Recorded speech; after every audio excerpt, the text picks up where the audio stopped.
மற்ற ஆப் மாதிரி இல்லாம தட்சால் ட்ரிப் சிட்டியை தவிர தமிழகம் முழுவதும் எல்லா டவுன்லயும் இருக்கு. லோக்கல்ல மட்டும் இல்லாம ரெண்டல், அவுட் ஸ்டேஷன் ட்ரிப் டியூட்டின்னு எல்லா டவுனுக்கும் போகலாம். கீழே டிஸ்கிரிப்ஷன்ல இருக்க லிங்கை கிளிக் பண்ணி தட்சால் ட்ரிப்பை டவுன்லோட் பண்ணி. காஞ்சிபுரம் மாவட்டம் ஸ்ரீபெரும்புதூர் மற்றும் அதன் சுற்றுவார பகுதிகளில் நீடித்து வரும் பனிப்பொழிவால் வாகன ஓட்டிகள் முகப்பு விளக்குகளை எரியவிட்டபடி பயணிக்கும் சூழல் ஏற்பட்டிருக்கின்றது.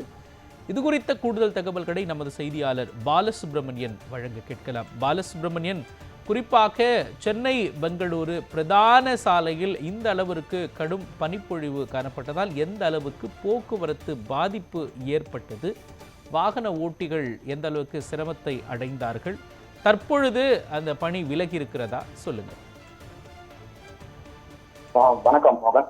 காஞ்சிபுரம் மாவட்டம் திருப்பெரும்புதூர் மற்றும் அதன் சுற்றுவட்டார பகுதிகளான மாம்பாக்கம், போந்தூர், பிள்ளைப்பாக்கம் உள்ளிட்ட பல்வேறு பகுதிகளில் கடந்த மார்கழி மாதம் முதலே வழக்கம் போல் பனிப்பொழிவு இருந்து வந்தது. ஆனால் இன்று வழக்கத்துக்கு மாறாக காலை 8 மணி கடந்தும் பனிப்பொழிவானது குறையாமல் நீடித்து வருகிறது.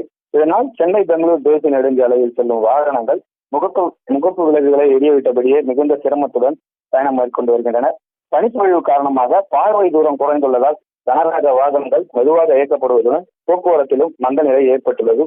மேலும் இந்த பனிப்பொழிவு காரணமாக பொதுமக்களின் இயல்பு வாழ்க்கையும் பாதிக்கப்பட்டுள்ளதாக தெரிகிறது. விபத்துகள் ஏற்படாமல் வாகன ஓட்டிகள் கூடுதல் எச்சரிக்கையுடன் செல்ல வேண்டும் என போக்குவரத்து காவல்துறையினர் அறிவித்து வருகின்றனர். கடந்த சில நாட்களாக பனிப்பொழிவு குறைந்து காலை 7 மணிக்கே சூரிய உதயம் இருந்து வந்த நிலையில் தற்போது 8 மணி கடந்தும் பனிப்பொழிவு குறையாதது பொதுமக்கள் மற்றும் வாகன ஓட்டிகளை அவதிக்குள்ளாக்கியுள்ளது. மோகன், விவரங்களையும் காட்சிகளையும் வழங்கியதற்கு நன்றி பாலசுப்ரமணியன்.